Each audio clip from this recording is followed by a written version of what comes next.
Hi, I'm Emily Harvey, recovering people pleaser and conflict avoider, and this is Into the Spotlight. It's raw and unfiltered. I'm not asking you to like me, I'm learning how to like myself, and I invite you to come with me on this journey. I actually thought earlier this year I was having a nervous breakdown. I recently got diagnosed with ADHD, inattentive ADHD, because I could concentrate on nothing and was inconsolably crying. I had just separated from my husband, and that was a relationship that I'd been in for 20 years. It's the whole of my adult life. And we were a very organised family, very organised household, and very tidy household. I am not naturally those things. And they suited me, though, because I could tell I would instigated by my husband. It was a stress reliever. It was something that he needed to kind of zone out after a manic day at work, and I get that. You don't want to come home to crazy kid stuff all over the place and disorganised. You know, your brain rattles, I now see, and you just want to chill out and relax. I'm not naturally that way. And I remember when he would go away for a couple of days, I had a friend whose husband was similar, and I remember having conversations with her about it. And she'd send me pictures of cereal bowls in the sink. They were there from the day before because she just thought she wouldn't normally get away with that. But we just have a little private joke about it. But then I kind of threw my, I'd want to get all like super tidy for when he came home. But I could feel myself twitching like after a couple of days, like, I don't like the disorganization so it was kind of in me. And maybe because I'd just done it for so long, but because I was married to someone that was so organized and you know, so tidy and things, you know, had their place. When I separated and we parted homes, I was kind of left to my own devices with where things were and how often the pots were done, and just tiny things like that. And you let one thing slip and leave it on the counter, and then another thing that day, and the kids leave their school bags there and you've not moved them. And I didn't realise at the time, but it was almost, well, now I see with the ADHD diagnosis that I'd had such strong kind of organisational foundations for so many years, like with structure, that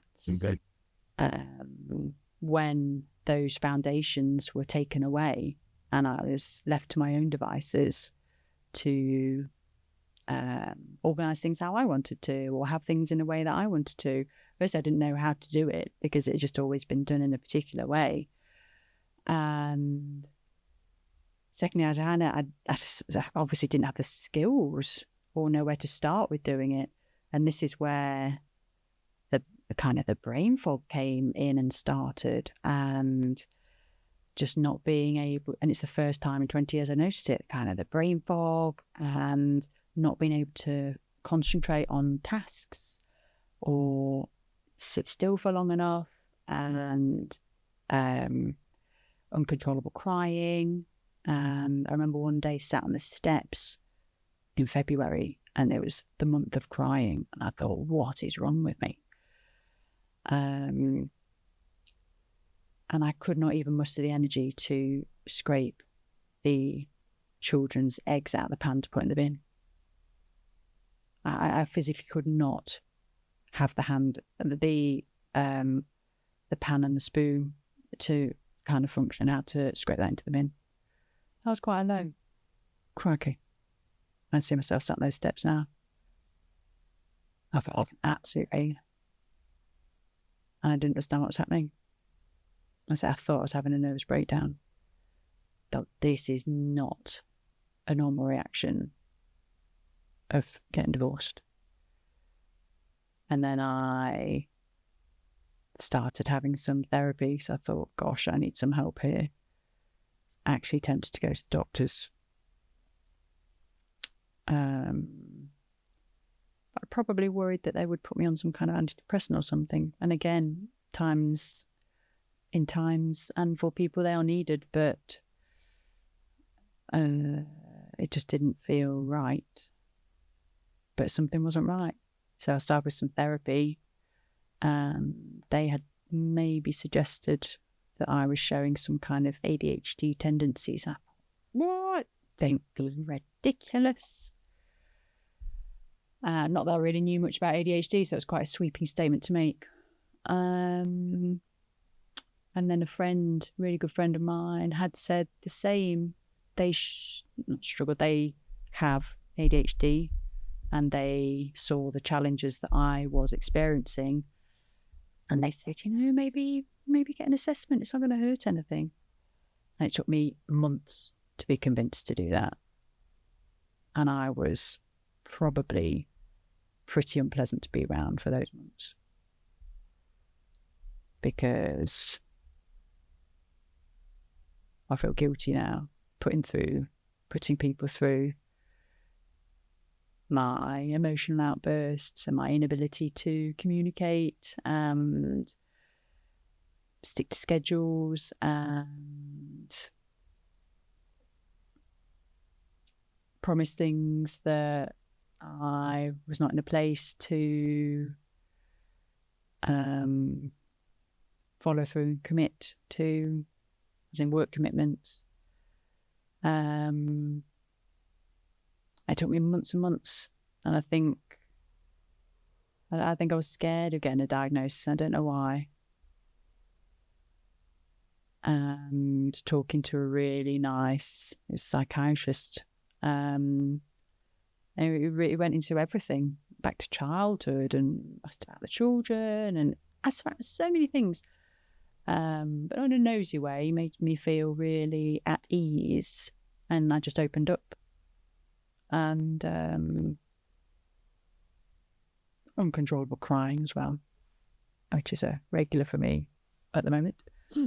And he said, yeah, I'm very sure that you have what we would call inattentive ADHD. And he explained all of those things that I've been struggling with.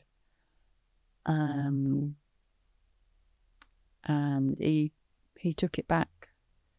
So even kind of during the marriage and stuff, things that I would have masked or kind of shied away from or had coping mechanisms to deal with.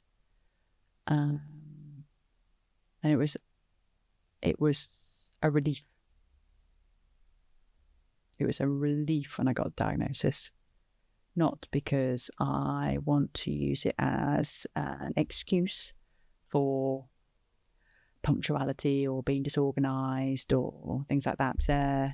They're things I want to work on, and I get systems in place.